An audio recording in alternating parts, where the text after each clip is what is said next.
주님의 이름으로 축원을 드립니다. 여러분, 여러분의 이 마음을 열어드리는 것이 하나님이 가장 기뻐하는 일이라고 제가 성탄 예배 때 말씀을 드리지 않았습니까? 우리가 이 참회 기도부터 우리의 마음이 활짝 열려져야 돼요.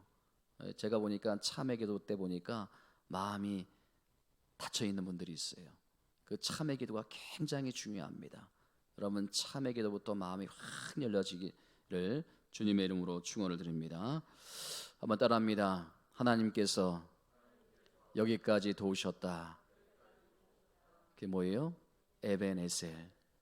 여러분, 하나님께서 여러분들 나름대로 평가는 있을 거예요. 그러나 중요한 것은 하나님께서 여러분의 가정을 지켜주셨고, 또 여러분의 건강을 지켜주셨고, 여러분의 삶을 지켜주셨고, 여러분의 가정을 지켜주셨음을 감사하는 여러분들이 되기를 주님의 이름으로 축원을 드립니다.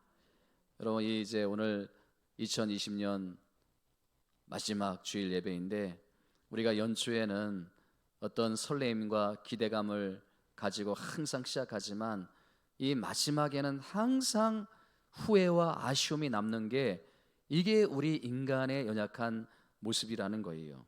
그런데 우리 예수님의 마지막은 어떻습니까? 우리 예수님의 마지막 모습을 보면요, 전혀 후회나 아쉬움이 없어요. 그래서 뭐라고 그랬습니까? 우리 예수님의 마지막 하신 말씀이 뭐예요? 다 이루었다. 할렐루야. 다 이루었다. 그것을 어디에서 그 고백을 했습니까? 바로 십자가에 달려 있으면서 다 이루었다. 왜냐하면 그 십자가가 예수님의 삶의 목적이요, 예수님의 삶의 이유요, 예수님의 삶의 모든 것이기 때문에 그 십자가에 달리셔서 다 이루었다. 그런 측면에서 우리의 삶의 마지막도, 우리의 삶의 시작도 마지막도, 삶의 이유도 목적도 십자가이기를 주님의 이름으로 축원을 드립니다.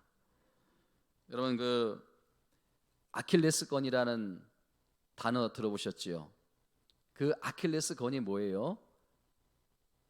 그 사람의 신체로 비유하면 이 발 뒤꿈치 뼈를 이렇게 보호하고 있는 거, 그 뒤에 붙어 있는 게 아킬레스건이라고 이렇게 하는데, 이 단어를 어떤 의미에서 많이 사용합니까? 치명적인 약점 혹은 치명적인 결함을 설명할 때 이 아킬레스건이라는 단어를 쓰지 않습니까? 여러분, 이 단어의 배경을 우리가 잘 알고 있을 텐데, 여러분, 이 단어의 배경은 그리스 신화가 아닙니까? 그리스 신화. 그러니까 그 주인공 아킬레스가, 이제 그 어머니가 이 아이가 태어나자마자 그 스틴스라는 그 강물에다가 물을 담그면 이제 어떠한 공격에도 어떤 것으로부터 지킴받는 그야말로 불사조가 된다는 거 아닙니까? 그런데 불행하게도 그 아이를, 그 어머니가 이제 그 스틱스라는 강물에 물을 담글 때 발 뒤꿈치를 붙잡고 담갔는데, 그 발 뒤꿈치가 그 스틱스라는 강물에 잠기지 않은 거예요. 이것이 치명적인 결함이 돼가지고 그 유명한 트로이 전쟁에서 발 뒤꿈치에 도가사를 맞아가지고 이제 그 아킬레스가 전사를 합니다. 그 치명적인 결함을 설명할 때 그 아킬레스건이다, 이런 설명을 하지요. 이것과 비슷한 또 그 신화가 있는데, 지크 프리드라는 왕자가 있지 않습니까? 그 지크 프리드라는 왕자가 용을 죽인 다음에 그 용의 피로 목욕을 하면 이제 그 스틱스 강물에 몸을 담그는 것처럼 어떤 무기도 뚫을 수 없는 그런 강철과 같은 몸이 된다. 그런데 불행하게도 그 용의 피에 몸을 담글 때 그 낙엽이 하나 떨어져 가지고 이 지크 프리드 가슴에 붙습니다. 그래가지고 그것이 치명적인 결함이 돼가지고 나중에 전사를 했던 이야기, 이런 신화의 이야기들이 비슷비슷한데, 여러분, 이 신화에서 우리가 굉장히 중요한 교훈을 하다 얻을 수 있는데 사람은 누구에게나 약점이 있다는 거예요. 예? 저같이 완벽해 보이는 사람일지라도 약점이 있어요. 예?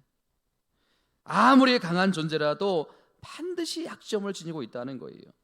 그리고 그 약점을 잘 관리하지 못하면 결국 그것 때문에 망할 수 있다는 거예요. 제가 꽤 오래전에 어떤 책을 읽다가 이런 문장을 보았어요.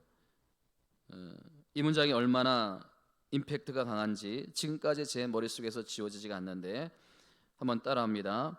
빛이 강하면 그림자도 강하다. 빛이 강하면 그림자도 그만큼 짙다는 거예요. 이게 무슨 말인가 하면요, 사람마다 다 장점이 있지 않습니까? 예를 들어서 저분은 참 외향적이다 하면 그 외향적인 좋은 성격이 참 많아요.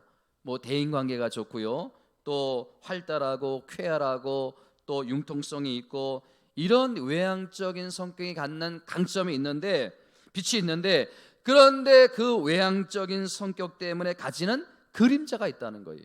그 외향적인 성격을 가진 사람들은 대부분 덜렁거리기 쉽고 또는 침착하지 못하고 신중하지 못할 위험이 굉장히 크다는 거 아닙니까? 그러니까 그 강점 속에 약점이 있더라는 거예요. 또 내성적인 성격도 마찬가지가 아닙니까? 그 사람 참 내성적이다 하면 차분하고 과묵하고 무게가 있고 또 묵상하기를 좋아하고 그런 장점이 있는데, 그런 좋은 점이 있는데, 그런데 내성적인 성격이 갖고 있는 그림자가 있다는 거예요. 굉장히 또 차가워 보이고 또 냉정해 보이고 융통성이 없어 보일 위험이 있다는 거예요. 이런 식으로 대부분 사람에게는 강점이 있으면 그 강점으로 인한 약점이 있다는 거예요. 그러니까 빛이 강하면 강할수록 그림자가 짙다는 거 아닙니까? 제가 목회를 하면서 보면요, 사람들이 저에게 보편적으로 칭찬을 하는 어떤 공통점이 있어요. 예? 목사님은 이런 것들이 참 좋습니다. 이렇게 저도 칭찬을 받거든요. 그런데 제가 그 칭찬을 받을 때마다 마음으로 느끼는 게 뭐냐면 빛이 강하면 그림자도 강하다는 거예요. 제가 이런 강점이 있다는 사실이지만 여러분들이 알 수 없는 그 강점 속에 숨겨진 약점이 있는 거예요.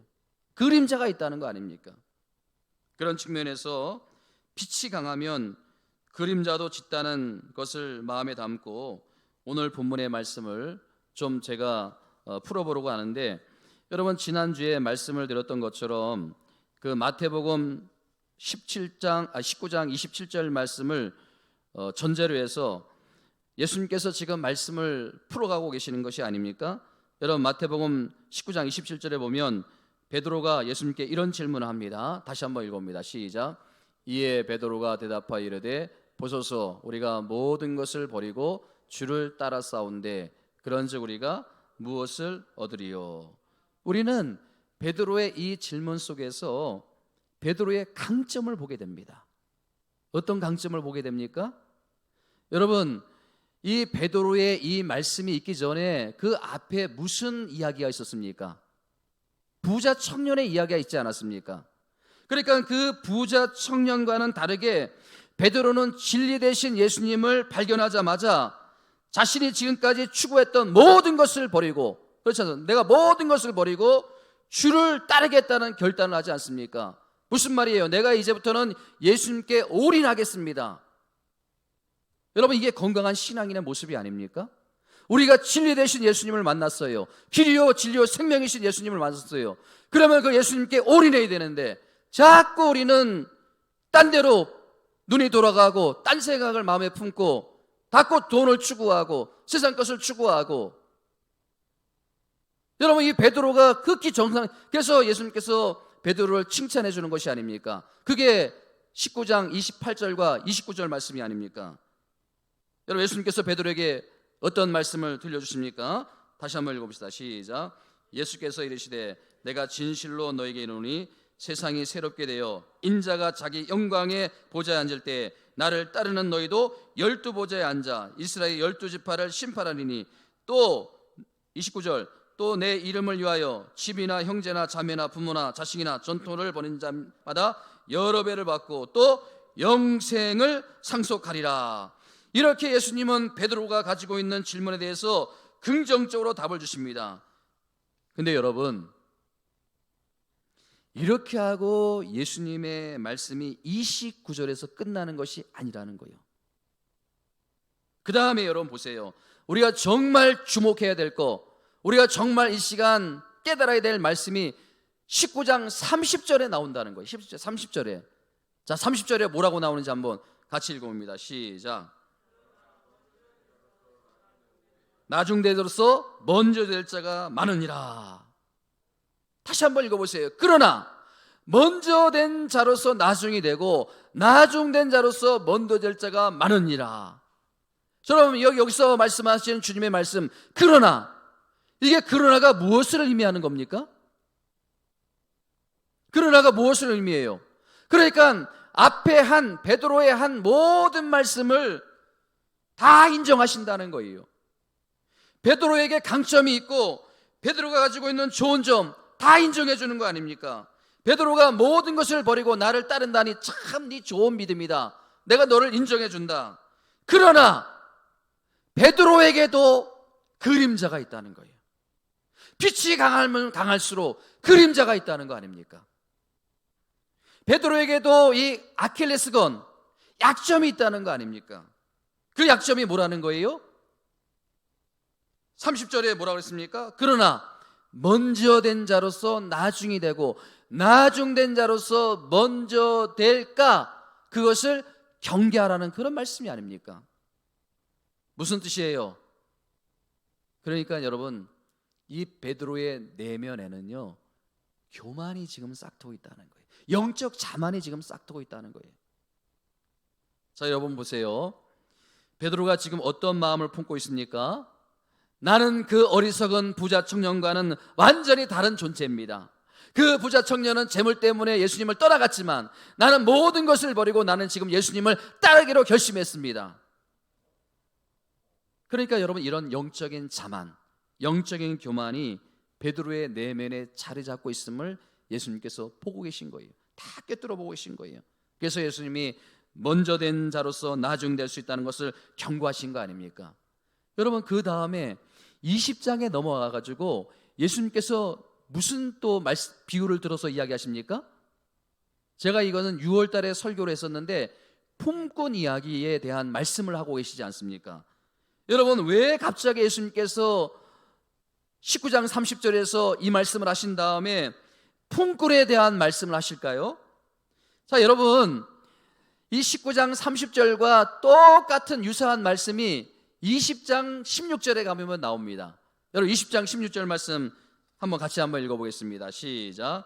이와 같이 나중된 자로서 먼저되고 먼저 된 자로서 나중되리라. 그러니까 여러분, 이 품꾼의 비유도 같은 맥락에서 이해를 해야 한다는 거 아닙니까? 여러분, 이 품꾼의 부에서 이른 아침에 부름을 받았던 사람의 문제가 뭐예요? 네? 여러분, 그 아침 일찍 불러가지고 쓰임받은 것이 얼마나 감사한데 이 아침 일찍 부름받은 것에 대한 감사는 잊어버리고 그 마음속에, 일찍 부름받은 사람의 마음속에 공로의식이 있는 거예요. 내가 그렇게 아침 일찍 부름받아가지고 내가 그렇게 주를 위해서, 주인을 위해서 애쓴 사람입니다. 그러니까 나를 좀 인정해달라는 거 아닙니까? 근데 여러분 보세요. 주인의 입장에서는 그게 아닌 거예요. 예? 나중에 보면요, 이 품꾼이요, 이른 아침에 부름 받은 그 품꾼이요, 나중에 주인을 설득하려고 하지 않습니까? 아니, 내가 그렇게 아침 일찍 부름 받았고 그렇게 애를 써서 일을 했는데 오후 5시에 부름 받은 사람하고 나하고 똑같이 대접을 하는 이유가 뭡니까?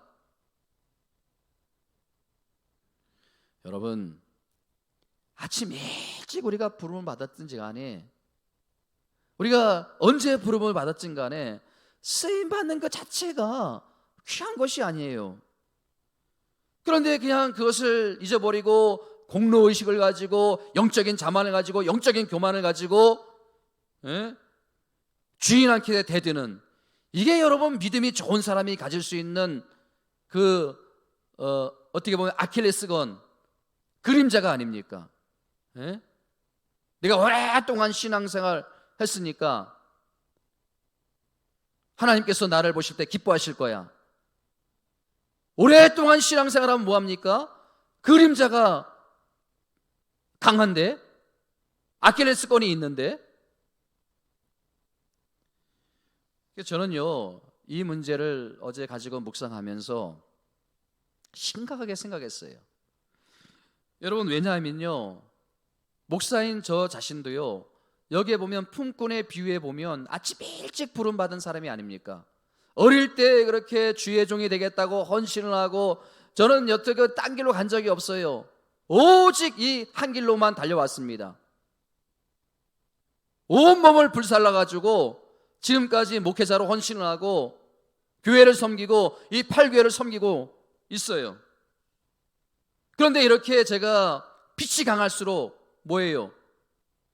그림자가 강할 수 있다는 거 아닙니까?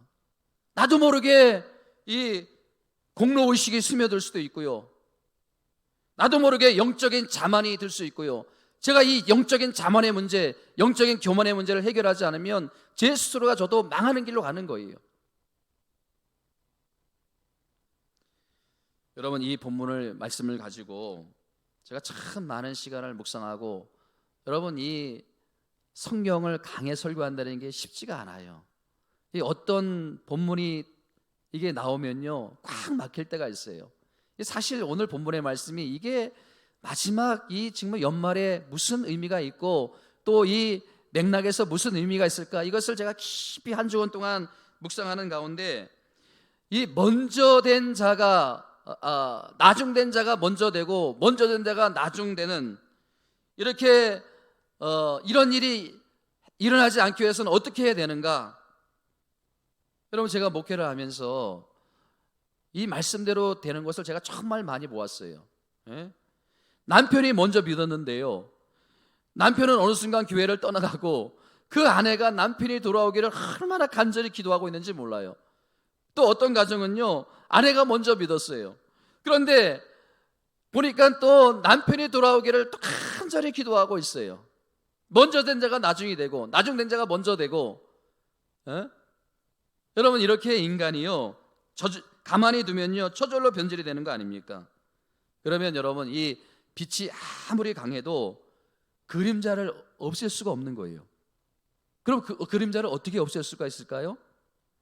나의 약점, 이 나의 아킬레스건, 이게 평생 동안 우리가 이것을 안고 가야 되는데 이것을 어떻게 하면 극복할 수가 있겠습니까? 제가 본문을 묵상하는데 예수님이 가르쳐 주신 말씀에 답이 있더라고요. 그게 뭐냐 하니까 따라합니다. 십자가의 감격을 회복하자. 늘 우리가 십자가의 감격으로 살아가는 거예요. 우리가 이 연초의 시작도 십자가로 시작을 했으면 이 연말에도 십자가로 마무리돼야 되고, 뭐 크리스마스다, 메리 크리스마스다 막 그걸로 들뜬 마음으로 보내지 말고 다시 우리가 십자가로 돌아가는 거예요. 예수님이 이 땅에 오신 목적, 그 오신 목적을 잊지 말자는 거예요. 그 오신 목적이 뭐라 했습니까? 서두에 십자가예요. 십자가. 시작도 십자가, 마지막도 십자가, 삶의 목적도 십자가.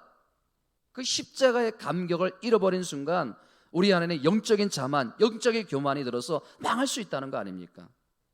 여러분, 본문의 구조를 한번 잘 보세요. 19장 27절에서 베드로가 모든 것을 버리고 다 버리고 주를 따라 싸우니 무엇을 얻으리오까? 이런 질문하니까 주님께서 그러나 먼저 된 자로서 나중이 되고 나중된 자로서 먼저 될 자가 많으니라, 이렇게 경고하시고 포도원 품꾼 비유를 지적하시고 또 강조하십니다. 20장 16절에서 나중된 자로서 먼저 되고 먼저 돼서 나중되리라. 그런 다음에 20장 17절에서 예수님이 무슨 말씀을 하시는 거예요? 정말 중요한 거 아닙니까? 바로 여기에 베드로와 저에게 주는 답변이 있다는 거 아닙니까? 그러니까 여러분, 이 모든 것을 버리고 주를 따랐다고 자신했는데 여전히 내 안에는 해결되지 않는 영적인 교만과 영적인 자만이 있더라는 거예요. 그것을 해결하는 답이 뭐라는 거예요? 십자가라는 거예요. 십자가. 여러분, 과거에 여러분들 이런 말 들어보셨지요? 모든 길은 다 어디로 통한다고요? 네? 모르요. 알아요. 마스크를 써가지고 뭐 답을 했는지 안 했는지 모르겠어요. 모든 길은 다 로마로 통한다 그런 말이 있지 않습니까? 그러니까 여러분, 우리 믿는 그리스도인들의 신앙생활은 다 어디로 통해야 되는 거예요? 십자가로 통해야 되는 거예요. 십자가 없이는 설명이 안 되는 거예요. 십자가를 우리 삶, 우리 마음의 중심에 딱 놓고 우리 삶의 중심에 놓고 살아야, 그래야 우리가 이 땅에서 이렇게 영적인 자만과 영적인 교만에 빠지지 않을 수 있다는 거 아닙니까? 여러분, 저는 이 십자가를 묵상하면서 특별히 오늘 읽은 본문의 말씀 속에서 놀라운 사실 하나를 발견하게 되는데, 자, 여러분 한번 같이 읽어봅시다. 20장 17절과 18절 말씀 시작. 예수께서 예루살렘으로 올라가시려 하실 때에 12제자를 따로 데리시고 길로에서 이르시되, 보라, 우리가 예루살렘으로 올라가노니 인자가 대제사장과 서기관들에게 넘겨짐에 그들이 죽이려고 결의하고, 자 19절 말씀도 함께 읽어봅니다. 시작. 이방인들에게 넘겨주어 그를 조롱하며 채찍질하며 십자가에 못 박게 할 것이나 제3일에 살아나리라. 자, 여러분 보세요. 그 앞에 18절 말씀을 다시 돌려주세요. 그 18절 말씀에 보면요, 제일 먼저 언급되는 게 보라, 우리가 예루살렘으로 올라가노니. 자, 이 대목이 굉장히 중요한데요, 지금 예수님께서 어디로 올라가시자고 한 거예요? 자, 예루살렘에 올라가자고 했는데 그 예루살렘의 형편이 어떻습니까? 그 뒤에 보니까 인자가 대제사장과 서기관들에게 넘겨줌에 그들이 죽이려고 결의하고. 무슨 말이에요? 지금 누가 기다리고 있습니까? 대제사장과 서기관, 바리새인들이 뭐라고 결심을 하고, 너 올라가기만 해라. 너 죽일 것이다. 너 죽은 목숨이다. 너는 이제 이 예루살렘에 올라오면 너는 죽는다. 누가 기다리고 있는 거예요? 예수님의 피가 거기 지금 기다리고 있는 거 아닙니까? 그리고 19절의 말씀에 보니까 온갖 조롱과 핍박과 멸시가 그 예루살렘에 기다리고 있는데, 그런데 예수님께서는 그것을 다 아시면서 예루살렘으로 가자. 이게 뭐예요? 십자가가 뭐라는 거예요? 십자가는요, 자발성을 의미하는 거예요. 자발성. 예? 그러니까 여러분, 예수님이 우리 인간을 구원하기 위해서 이 십자가라는 통로를 사용하시기로 결단하셨는데 어떻게 하셨습니까? 마지못해 그냥 해야 되니까 억지로 그렇게 하는 것이 아니라 자발적으로, 능동적으로, 적극적으로 그 십자가의 길을 걸어가시는 예수님의 모습을 본면에서 발견하게 된다는 거예요. 여러분, 이 적극적이고 주님의 적극적이고 능동적인 이 모습이요, 포도원 품꾼 이야기에서 언급되고 있는 거예요. 예? 여러분, 예수님 당시에 그 포도원 주인이 직접 일꾼을 찾아 나서는 법은 없습니다. 제가 하루 종일 어제 그 문서를 뒤져봤어요. 그 당시에 포도원 품꾼이 직접 그렇게 나가서 품꾼들을 데려오는가? 없더라고요. 다 종을 시키고 하인을 시킵니다. 그런데 여기에 보면 주인이 직접 찾아서 나서는 거예요. 여러분, 본문을 자세히 묵상해 보세요. 직접 찾아. 그런데 놀라운 것은요, 거기에 보니까 일할 의지가 전혀 없는 사람들이에요. 여러분, 20장 3절 말씀 한번 보세요. 20장 3절 말씀에 보니까 한번 같이 읽습니다. 시작. 제3시에 나가보니 장터에 놀고 서 있는 사람들이 또 있는지라. 여러분, 장터에 지금 놀고 있는 사람들이 일할 의지가 있는 사람들이 없는 사람들이, 일할 의지가 없는 사람들이에요. 일을 안 해갔다는 거예요. 그런데 그렇게 아무도 써주시지 않고 의지가 없는 그런 사람들을 이른 아침에, 여기에 제3시는 몇 시냐면 6시예요. 이른 아침에 또 아침 7시에, 9시에, 12시에, 오후 3시에, 심지어는요 마감 1시간 남겨놓고 오후 5시에 나가가지고, 예? 그 찾으시는 그 주인, 이게 바로 예루살렘에 자발적으로 올라가시는 그 예수님의 모습과 매치가 되는 거예요. 너무 똑같은 거예요. 예? 여러분, 주인의 입장에서 보면요, 한번 생각해 보세요. 이게 엄청난 손해가 아닙니까? 예? 아니, 일할 마음도 없는 사람인데 12시에 나가서 오후 3시에 나가서, 아니 1시간 남은 5시에 나가가지고, 여러분 이것은 현실적으로는요 이게 가능한 이야기 아니에요. 주님의 자발적인 마음, 그 포도원 주인의 적극적인 마음, 능동적인 마음, 그 마음이 없으면 이것이 가능하지가 않은 거예요. 제가 이 말씀을 묵상하는 가운데 한 장면이 또 이렇게 생각이 나더라고요. 그게 뭐냐면 제자를 부르시는 예수님의 능동적이고 적극적인 마음. 여러분, 예수님을 가만히 앉아서 제자들이 오는 것을 기다린 것이 아니라 제자들을 부르기 위해서 삶의 현장으로 뛰어가시는 예수님, 직접 찾아 나시는 예수님. 여러분, 이것은 왜 생소한가 하면요, 이 장면도 이해가 안 되는 거예요. 왜냐하면요, 그 당시에 그 전통으로 보면요, 스승이 제자들을 찾아 발품을 파는 일은 절대 없다는 거예요. 예? 오히려 당시의 랍비들이나 또 당시의 바리새인들을 보면요, 제자를 삼을 때 그 스승의 명성과 그 랍비의 명성과 그 바리새인의 명성을 듣고 찾아온 사람들을 양육시키고 그 사람들 가운데 똘똘한 사람을 제자로 부르는 거지, 직접 자기 스승이 나가가지고 제자를 찾는 일은 절대 없다는 거예요. 포도원 빈군과 똑같은 거 아닙니까? 그런데 유독 예수님은 앉아서 기다린 것이 아니라 삶의 현장으로 직접 제자들을 찾아 나섰다는 거 아닙니까? 그것도 똑똑하고 잘난 사람이 아니라 사회적으로 외면당하고 버려진 어부와 같고 세리마태와 같고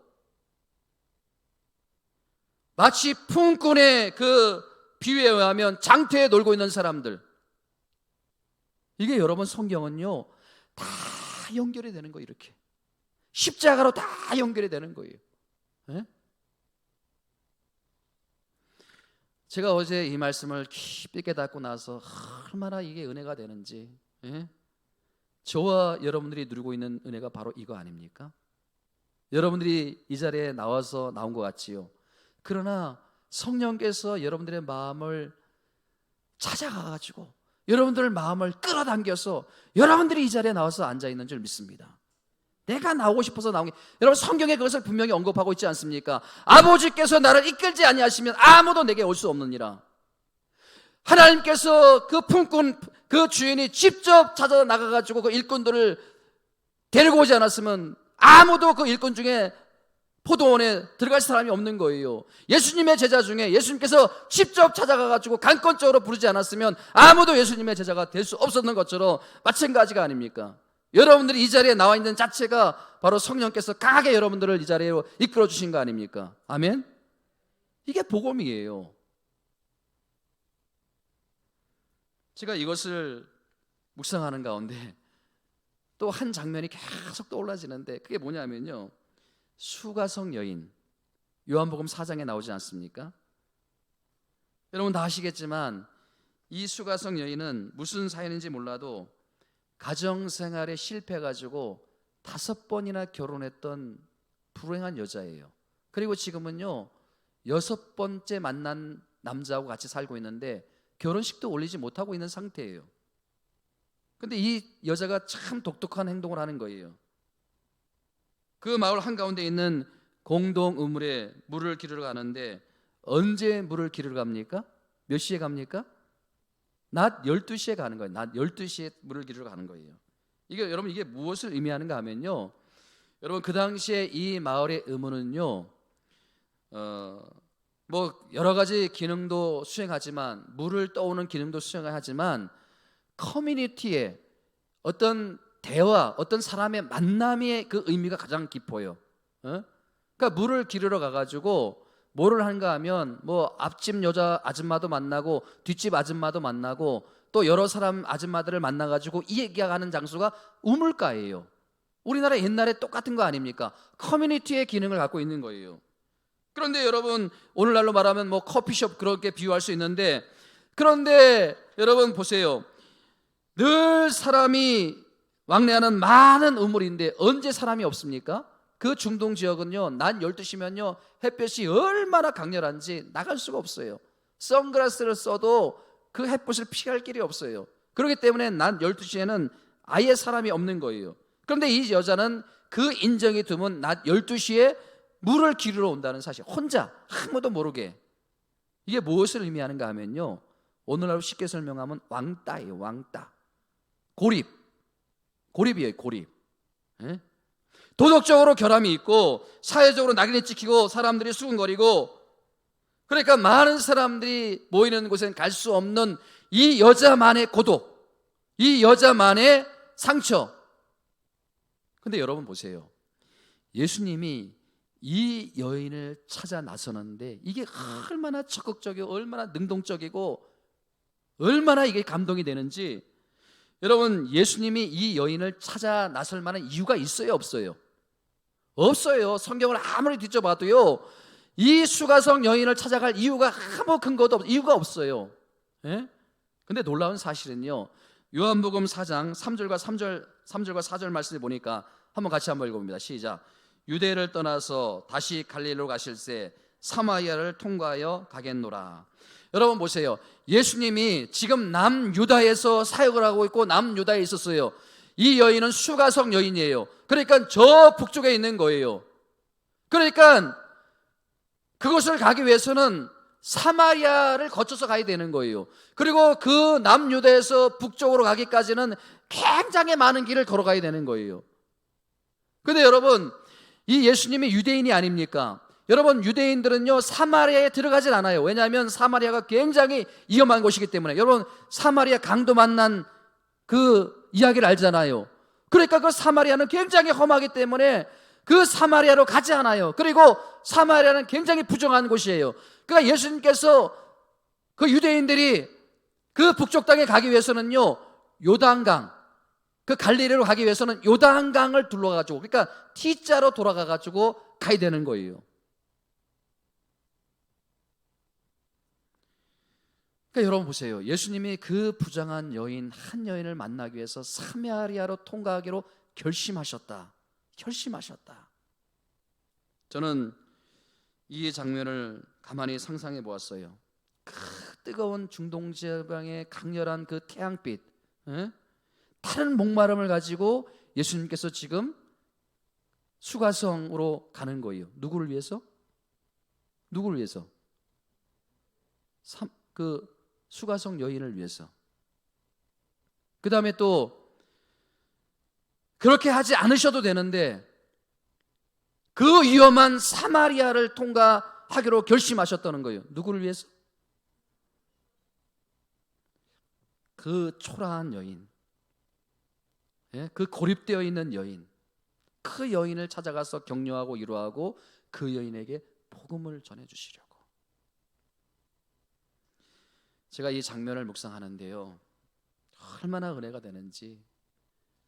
그 수가성 그 여인의 모습이 바로 저의 모습이더라는 거예요. 여러분들의 모습이더라는 거예요. 그 어린 청소년 시절, 그 예민할 때, 그 사춘기 때 버림받았다고 생각하고, 왜 나는 이런 집에서 태어났을까? 그래서 세상이 싫고 사람이 싫고 친구도 못 만나고 사람이 두려워가지고 마치 동굴 안에 갇혀있는, 그래서 어떻게 죽으면 잘 죽을까? 그런데 대낮 12시에, 정확히 제가 기억해요. 대낮 12시에 종소리가 들려와요. 종소리가 들릴 때가 아니에요. 예배 시간도 아니에요. 종소리가 들려와요. 그 저를 불러요. 수가성 여인을 찾아주셨던 그 예수님께서 저를 찾아주신 거예요. 여러분들에도 이러한 경험이 다 있을 거예요. 그리고 십자가를 통해서 제가 구원받고 그 십자가를 통해서 제가 주님의 사역의 길을 걸어가고 있는 거예요. 여러분에도 다 그런 은혜가 있는 거 아닙니까? 저는요 2020년 마지막 이 예배를 드리면서 다시 한번 저와 여러분들이 십자가를 좀 묵상하길 원합니다. 십자가를 묵상하길 원해요. 어느새 제 안에 이 십자가의 간격이 식어져 가고 있었어요. 그래서 공로 의식만 남는 거예요.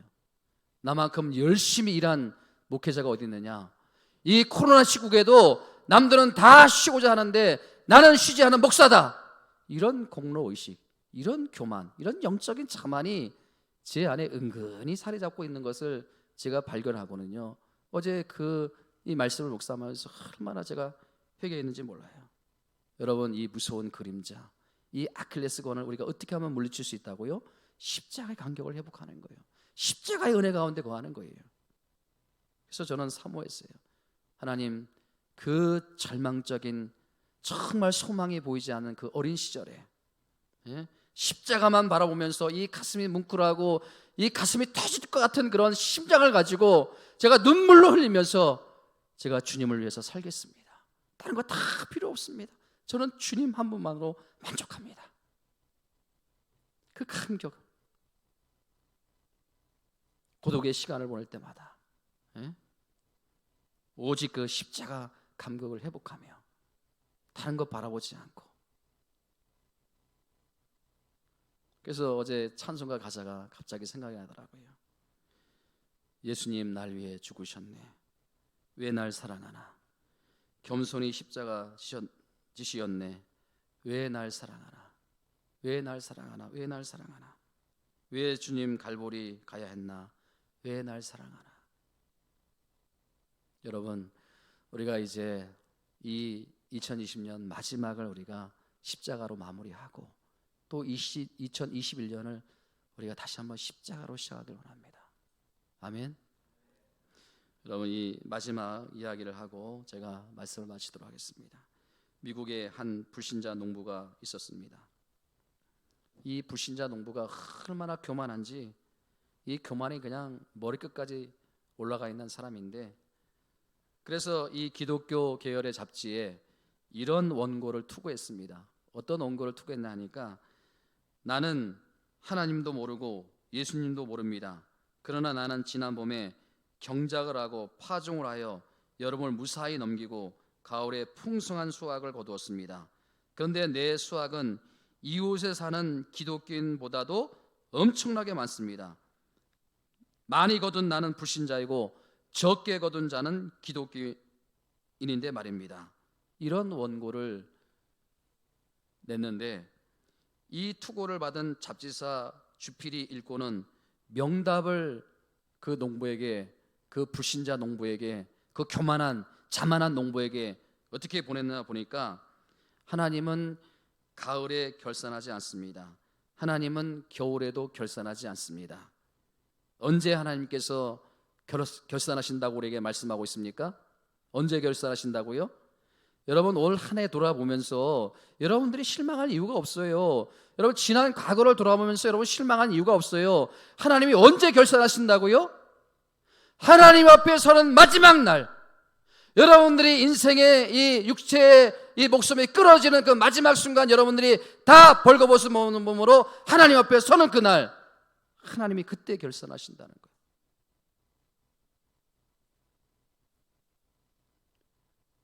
믿음으로 살았는지, 십자가만을 바라보면서 살았는지, 십자가의 은혜 가운데 날마다 간곡하고 살았는지, 다른 거 보지 않아요. 여러분, 헌금 많이 하는 거 중요해요. 교회 일 많이 하는 거 중요해요. 그런 것도 보시지만 하나님께서 정말 보시는 것은 바로 십자가의 그 은혜를 마음에 품고 하루하루를 견디면서 살았는지, 그거 보신다는 거예요. 우리 하나님은 신실하신 하나님인 줄 믿습니다. 우리가 오늘 이 시간 그 신실하신 하나님을 찬양하며, 여러분, 2020년 이제 우리의 삶은 끝나가지만 우리의 인생의 여정과 신앙의 여정은 아직 멀었어요. 걱정하실 필요 없어요. 여러분, 2020년도보다는요 2021년도에 더 하나님께서 저는 여러분들을 축복하실 거라고 분명히 믿습니다. 신실하신 하나님을 믿습니다.